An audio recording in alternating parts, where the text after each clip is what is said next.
Hi, everybody, and welcome to Twin Seeds. Today, I'm talking to the absolutely beautiful and lovely minister, Sabrina Jean, and we're just going to have a conversation about consciousness and spreading the love and what we can do to feel that freedom. Hi, Sabrina. Hi, how are you? Thank you for having me. Absolutely. Such kind words. I can say the same about you. Thank you. We are on a mission, aren't we?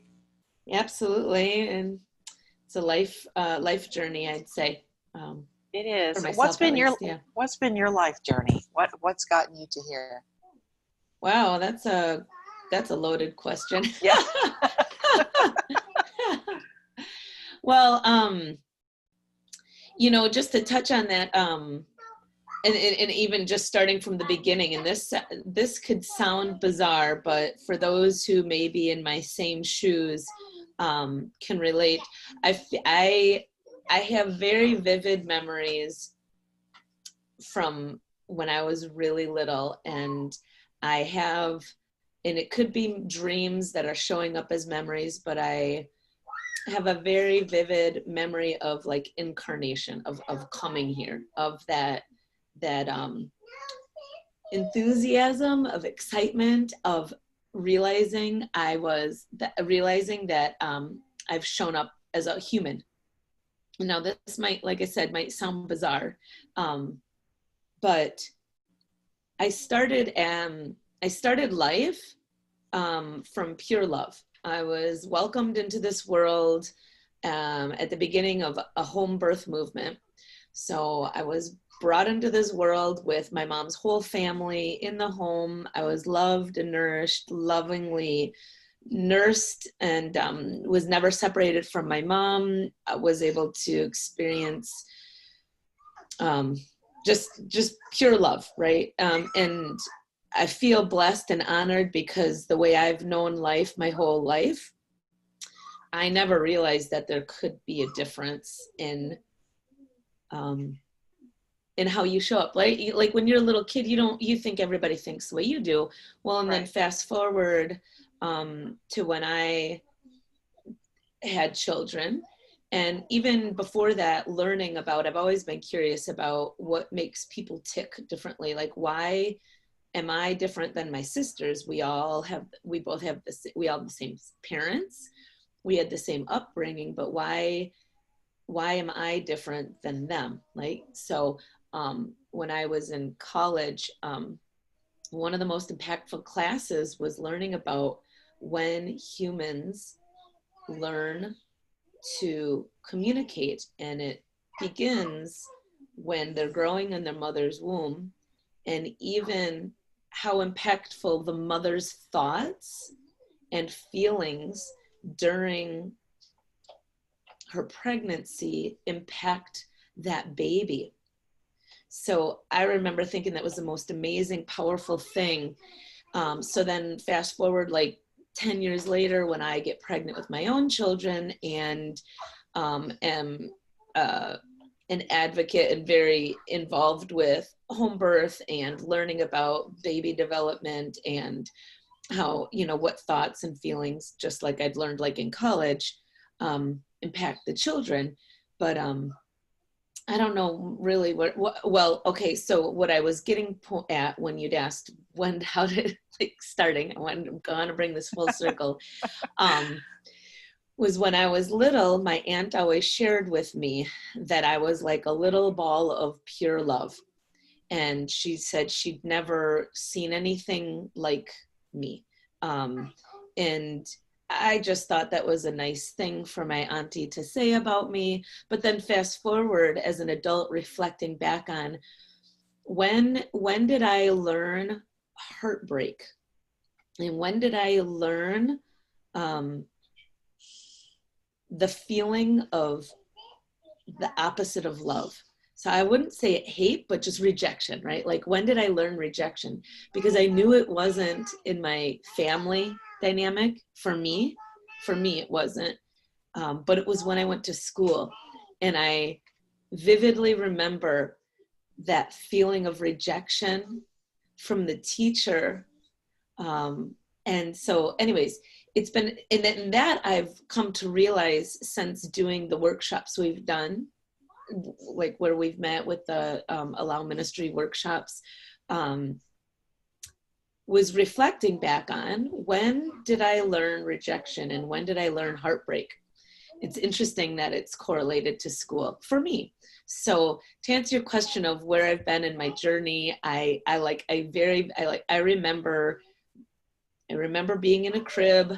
I remember seeing the bars in the crib.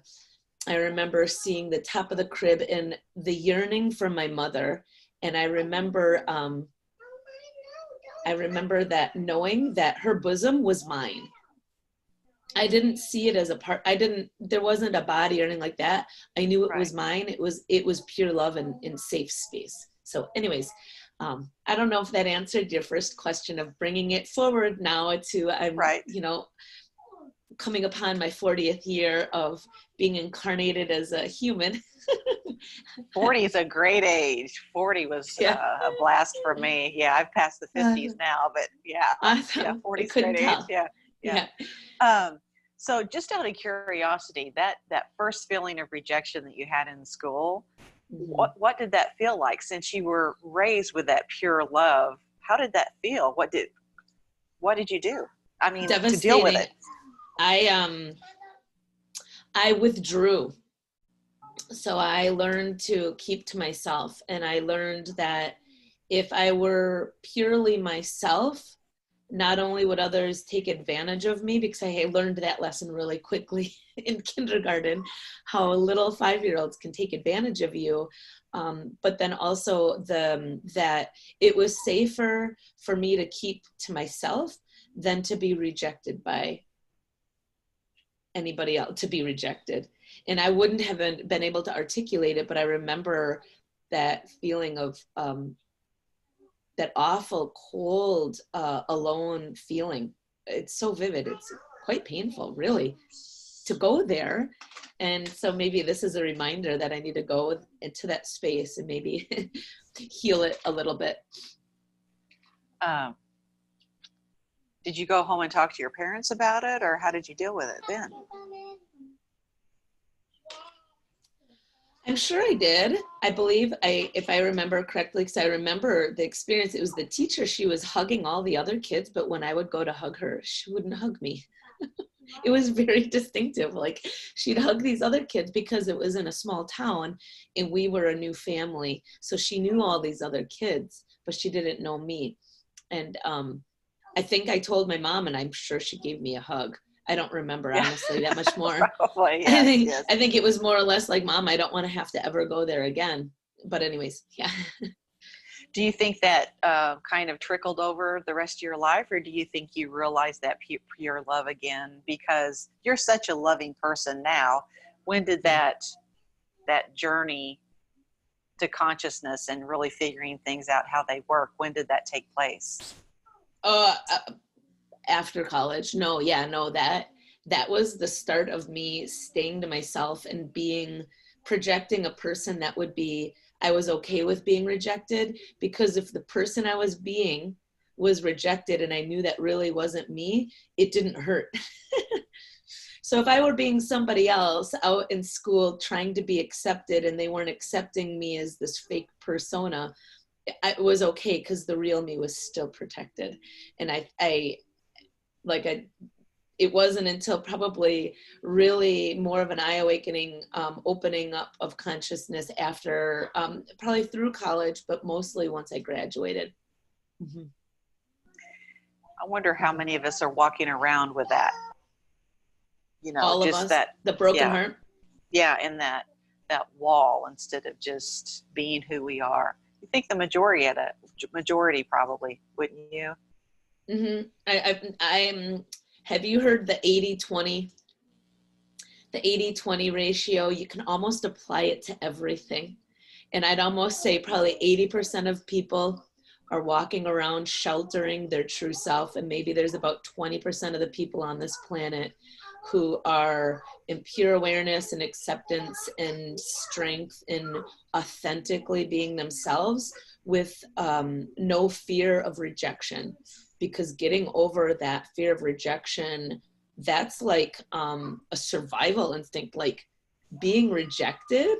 At certain times that we've walked this planet before, we probably died. That's right. You know, so we've got it very deeply rooted that to be rejected can be death. Absolutely. Caveman days. Yeah, or even just even now. That's true. Yeah, I mean, yeah, very divided. So what would you recommend to somebody if they do want to embrace who they truly are and they're having a hard time getting past that barrier to accept themselves, love themselves, and go forth in the world? Well, what I would recommend is what I do for myself. And I think there's a lot of perspectives and a lot of people can answer this, but I'm just going to give you me. And that would be for me, and that is to get in touch with who I am, because for so long, a lot of us have been somebody else out of fear of rejection that we don't even know who we are. So I think before we come out of the gates of being authentically who we are, we need to get comfortable being who we are with ourselves, almost like a baby step. Just baby step into it. Maybe stay within the realm that we're comfortable with ourselves, and then gradually introduce ourselves in a sense, because there's something to be said, and this is again just strictly my opinion and my experience, and that is when I go too extreme of, like, maybe I go all out and be completely myself, even if I'm learning who that is, and I get rejected by somebody I love, and it may only be my looking for them to reject me that I see, and they never really rejected me. If I'm not confident in them knowing who I am, I'm going to withdraw again, just simply out of that fear and wanting to protect myself, you know. So that's what I would say would be to start like baby steps, and that's just me from my delicate side of, although I come out like I'm a lot of personality, but a lot of that personality is protecting me, you know. So how would you suggest doing that? Would you just awareness, right? Just consciousness and awareness, and staying constantly in touch with your thoughts and write them down and go from there? Or what do you think? I think everybody's going to be different, right? So definitely writing, that helps a lot, and asking through prayer or intention, just asking to be shown, asking for helpers to show up and to remind us who we are, because there are angels and who show up as humans who are gentle reminders. May they be a gift or unexpected mail that shows up, or maybe a wrong phone call that turns into an amazing conversation. So I'm a big believer and an advocate of asking to be shown and asking for clear signs, because as much as we can write and go within and tune into ourselves, sometimes that can be like a long path or a long journey that we may never come out of. So maybe just asking for it to be shown of how can I be more of myself today. And little daily meditations are really helpful for me. What do you think dream analyzation and past life regressions and that sort of thing, do you think that's really helpful in the process? Oh, definitely. I think anything that you resonate with, you know, anything that comes up that's like, ooh, I'm very interested in that. I always feel like that's can very well be a gentle reminder or a nudge from support that we're asking for. Is something showing up? There's the gut, you know, gut instinct, gut intuition. And if your gut is like screaming at you about something, Sometimes there can be the fear that's trying to keep you, like the ego part, but then there's the gut instinct or the intuition of something saying, hey, this, although my, something in my mind might be saying, oh, I don't know, but there's something in your gut saying, I don't know. I'm a big advocate of trusting your gut. So definitely past life regression. I did one of those once, and it's still very impactful. I haven't done it again. I know you can go about and do them quite frequently. And then dream analyzation, that's powerful when you're able, in my opinion, when you are able to stay disciplined and diligent with journaling it. But I've had some very, dreams that have been intuitive or prophetic dreams. And so I never dismiss clarity in a dream. How do you personally, because you were talking about following your gut and then you've got your head saying something else, how do you personally distinguish that true message from spirit versus just maybe your subconscious from your past experiences trying to talk you out of something or noticing something? How do you feel the difference? That's a good one. And I think that's a constant that I myself am even asking for clarity with, but patience is, I guess, the simplest answer I'd have for that. I'm not going to necessarily say I'm always I'm probably one of the most patient people you'll ever meet. You can ask my family, but I think definitely patience and asking for clarity. Like, you just ask. When you're ever in doubt, like, hey, is this my ego screaming at me to stay stuck?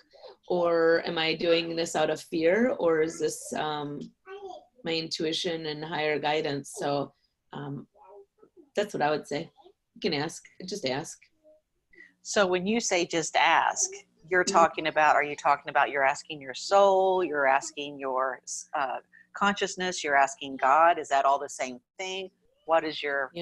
Yeah, that's a good one. That's a loaded question. I know a lot of people, I try to stay neutral with how heavy certain words can carry.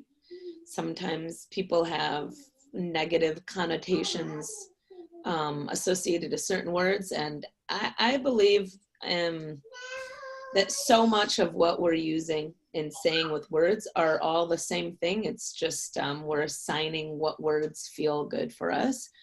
So I do ask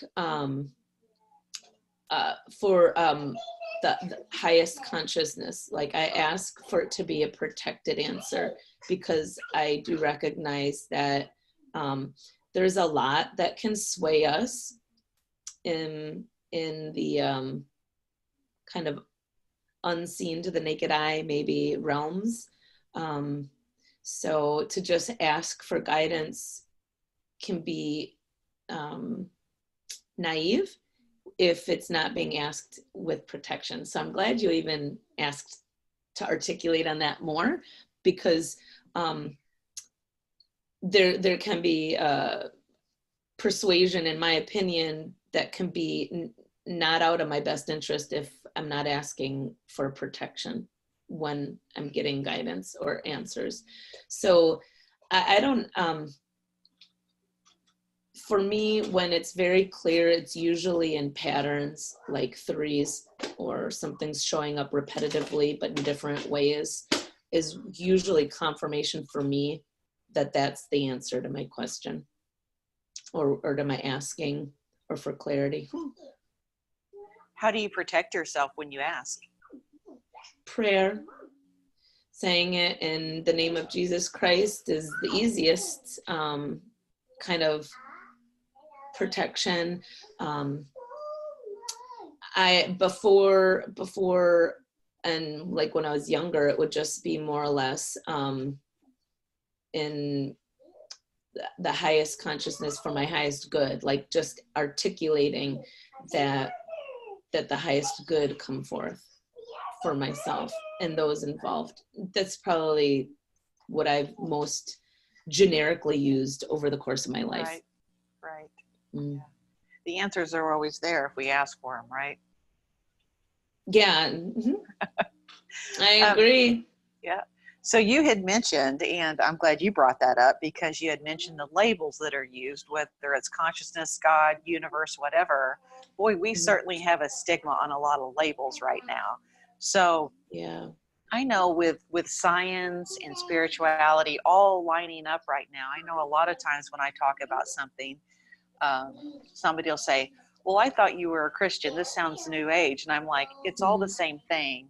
How would you explain that to people in a graceful way of it really is all of the same thing? Well, I'm glad you bring that up, because I wouldn't, labels are so confining. Yes. And I believe as humans, we've been brought up to understand even words, definitions, everything for it to fit in a box. And some of us have lived outside of that box our whole life. And I say we because I feel like I've been one of those wandering outside the box. So to answer your question of how I would explain it, if someone were to come to me, I would probably answer it with a question, which would be, if both of our goal and both of our purpose is the same, does it matter? If love is the ultimate religion, and love and source energy, God, in the name of Jesus Christ, Heavenly Father, protect us. Like, if all of these words are really intending for the same thing, does it matter? That's what I would respond when someone's coming from a place of fear, because generally if somebody is attacking, when it's a topic of, chakras or energy, source energy, a lot of what religion and Christianity, coming biblically is interpretation, right? What we're reading through the Bible and what is taught in religions and churches and such of that sort, it's all interpretation by man. So who's to say what's right or wrong? Like, can't interpretation all be accepted if love and happiness is the ultimate goal, and peace and harmony, like, and righteousness and moral, values? What do words matter if essentially the end result is what we're all attaining for, or we're striving for? Like, do we need to divide, or can we all just join together with our bunch of words that may mean something different to you, but they mean something different to me, and your words something to me? Like, that's the beauty of interpretation and language, like translation. That's the beauty of that something in German spoken and translated into English says something totally different, but in German it means something different, but we might not have the words for it in English. So how can't that be the same thing if I say source energy and somebody else says God? So that's that I would answer I love that kind of rebuke with a question of, like, does it matter? I love it. Because I love you. I think that is just perfect. I absolutely love it. Yeah. Because really too, I mean, a lot of it just boils down to the energy of it. You can communicate without words. 90% of communication is without words. And so I think it brings it back even to the beginning of the interview that you'd mentioned, which was no, wow, how did I just totally lost myself there with what I was saying? But interpretation of your path, maybe.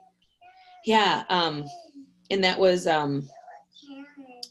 fear and protecting ourselves. So sometimes, like, going to school and the teacher rejecting me is the same reason some people choose to rebuke or be against, or whatever words you want to say, your words and definitions, because they want to stand with where they've been accepted, and they're afraid of being rejected, because at some point they learned to reject higher source energy. They learn to reject, just like I learned that I could be rejected.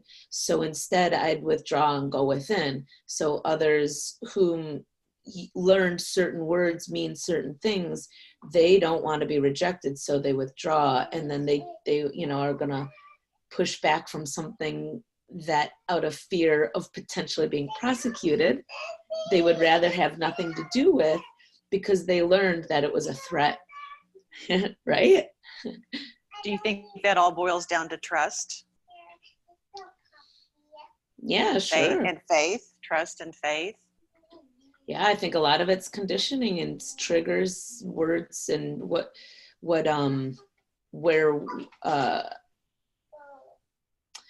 your basis of safety lies. So for me, I came into this world purely accepted and loved and celebrated. I was wanted as a baby. I was the love child, whatever, like all this love. So I knew nothing but love. So for me, my trust in everything always being okay runs eternal. Like it's at my cellular level. I don't know fear. I don't know. I've learned trauma.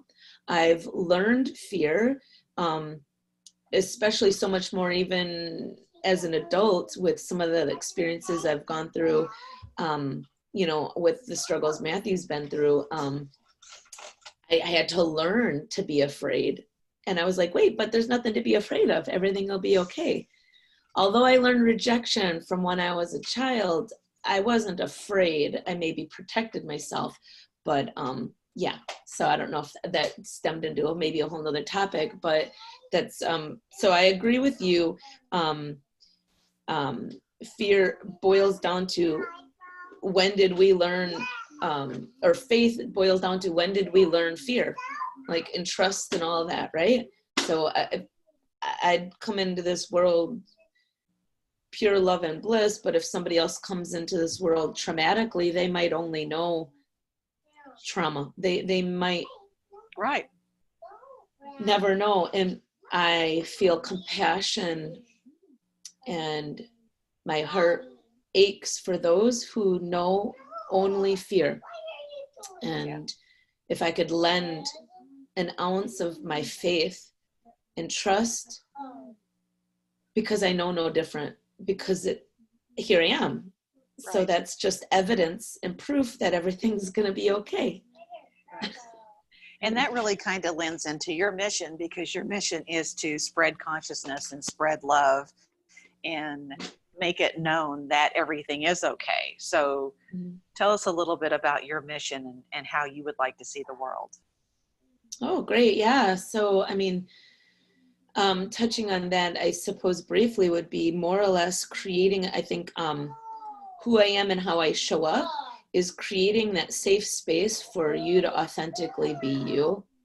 And may all human creators step into that space.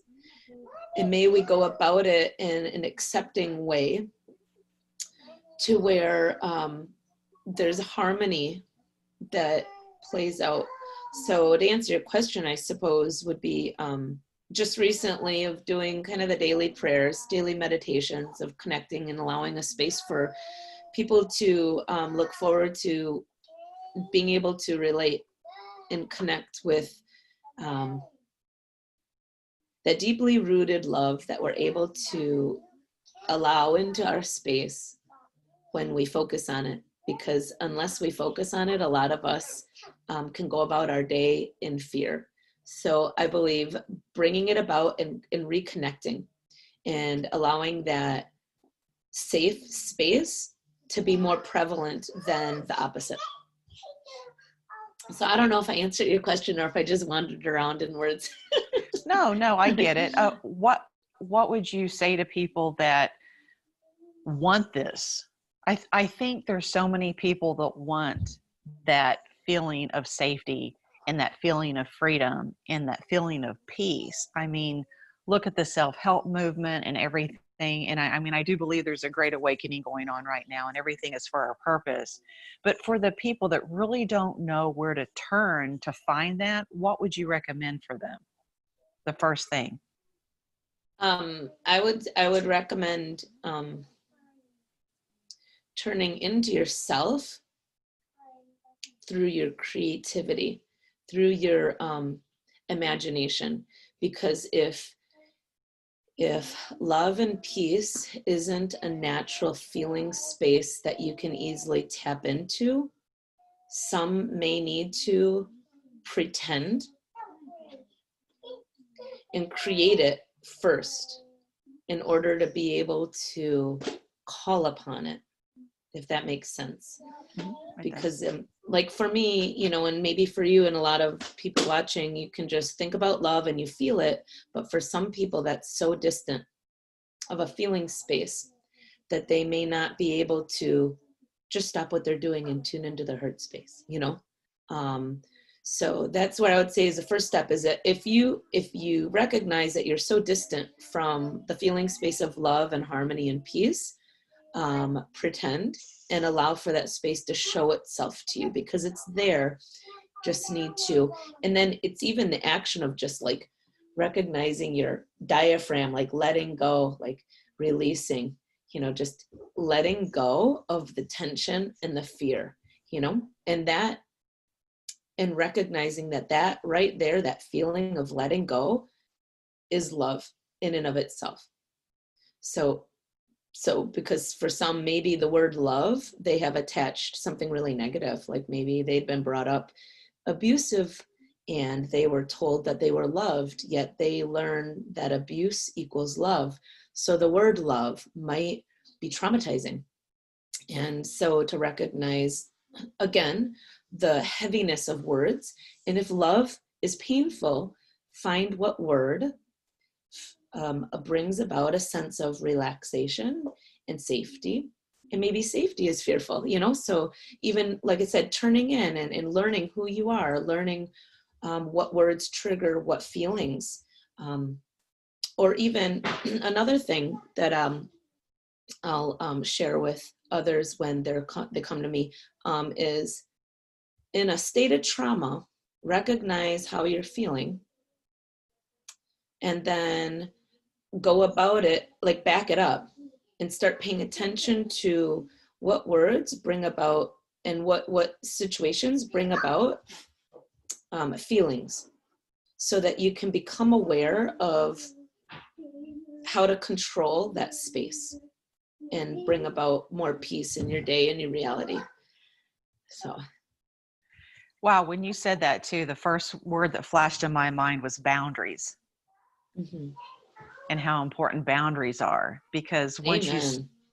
you start getting that feeling of love and you start coming into yourself, and then we have this other person come into our life, it can just like destroy everything we just did. So boundaries are so important to set up and say, you know, I love you, but I'm not going to tolerate that anymore, or anything like that. So yeah, I agree. So going back to even when you'd said, what would you say to somebody who's trying to, you know, make a change in their life, trying to reconnect with themselves?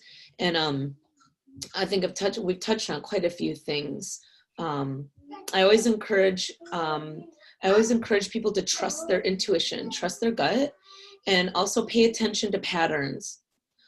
So for instance, for me, one pattern is waking up, like my internal clock wakes me up really, really early, and to start paying attention that possibly that is that's yourself trying to wake you up, to take that time for yourself. Because when a day is so busy and we give of ourselves so much, there can be the end of the day and we look at how we've given ourselves nothing. And so if we don't take it and prioritize it, mm-hmm. it won't happen. And that's so easy to do. Mm-hmm. Absolutely. For years, or and if we don't do it, it can be a whole lifetime. Something that helps me, and that I like to share as often as possible, and this is over the past year or so, after I think I was pregnant with our third. She's 3 now. But it really came to me really clearly. After I had her, I started experiencing migraines, and I'd never had one before in my life. And I started recognizing that it had to be a gift from God. Like my body was gifting me with this to wake me up to something. And what it woke me up to was, when I expire from this human experience and I meet my maker, whomever that name may be, and we look over my life together, my opportunity as a human, what will I see? Because so often we're rush, rush, rush, serve, serve, serve, go, go, go, be, do, do, do. And at the end of the day, coming back to what we just said, in the event we're not prioritizing us, what will we see when we expire? Will we look back and say, man, I kicked butt as a human? Or will I look back and say, wow, I lived in a little turtle shell as a human and I never fully expressed such a beautiful opportunity? Because human experience is an opportunity. We're not always this isn't even us. And we know that voice in our head that we've heard, that when we speak out loud sounds differently than the voice in our head. I remember I don't know how little I was, and I started hearing my voice, and I remember thinking, oh, that doesn't sound like me at all. Yeah. Yeah. That same voice, that is us. Like this is, I believe, we're eternally us, right?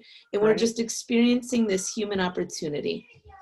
And as we've seen, a lot of people, I've never had a near-death experience, but if you watch and learn, they all pretty much say the same thing. You go to the white light, you look over your life, you reflect on your life, and majority of those who've come back to share that with us, they all say the same thing. So I started thinking about, especially during these migraines, because I truly felt the feeling of dying.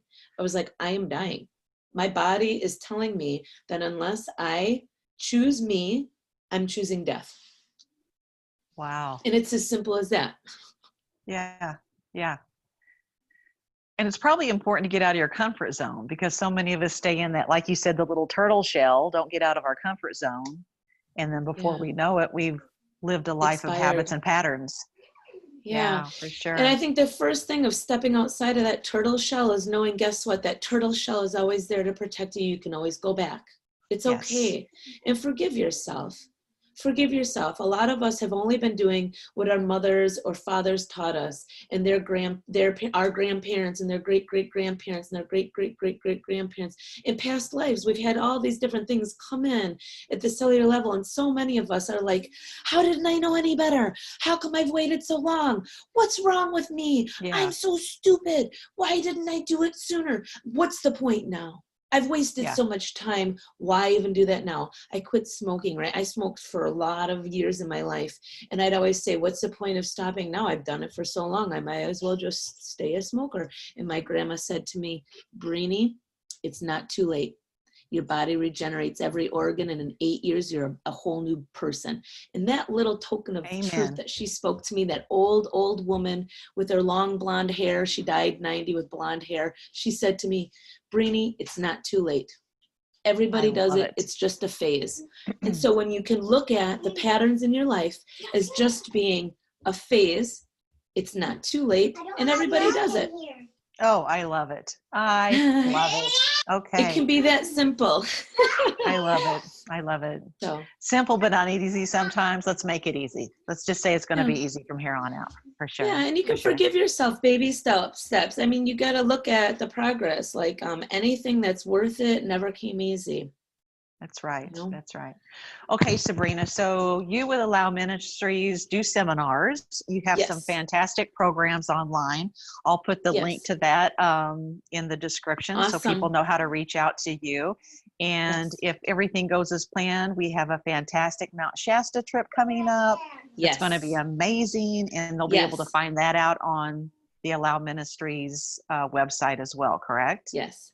Yes, join the Facebook group. That's where most of the updates go. There's a YouTube channel. You'll see Matthew as the forefront, but on the Facebook group, I'll be way more involved. So, and very shortly, I'll be updating my YouTube channel, and I'll share that with you when I have it. I love it. Yeah. And also, too, very important, you do a prayer session through Facebook. Yes. What, 4 times a day? Is that right? 3 times a day, and they're nice and short. They're just nice little touch bases. Just a nice little opportunity to touch base. To tune into would be fantastic. Yes. And speaking of, would you mind doing a little short prayer or meditation now for us? Sure. Yeah, that'd be great. All right. So, Heavenly Father, in the name of Jesus Christ, we ask for you to be here with us with your protective hand, and may we be showered in a golden light from the heavens. And as we're connecting in this brief moment in time, although we are eternal, may we allow anything that's heavy and negative that may have picked up throughout the day, throughout readings we've seen, throughout social media, anything heavy, maybe thoughts or memories that have come up during this conversation, may they be washed away. And as we do this, may we replace that void with love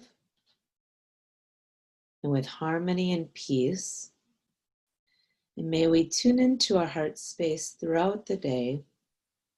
And may our thoughts be guided and our choices and decisions be clear. And may we be reminded the opportunity to simply ask. And may we be encouraged, and may our hearts be filled with joy. And may we be reminded throughout the day of this beautiful opportunity we're experiencing as humans is a gift. And may we thoroughly enjoy it. May you be blessed through the day and find abundance and peace in your heart. In the name of Jesus Christ, it is done. Amen. Namaste. Have a beautiful day. Thank you so much, Sabrina. You are a light in this awesome world that we have. So I appreciate you being here and taking the time. Awesome. And I know you have a busy day. So sending that love to you for the rest of the day. Thank you so much. Thank you. Thank you for having me. I love you. Have a beautiful day. It was a pleasure. Thank you. I love you too. All right. Be well.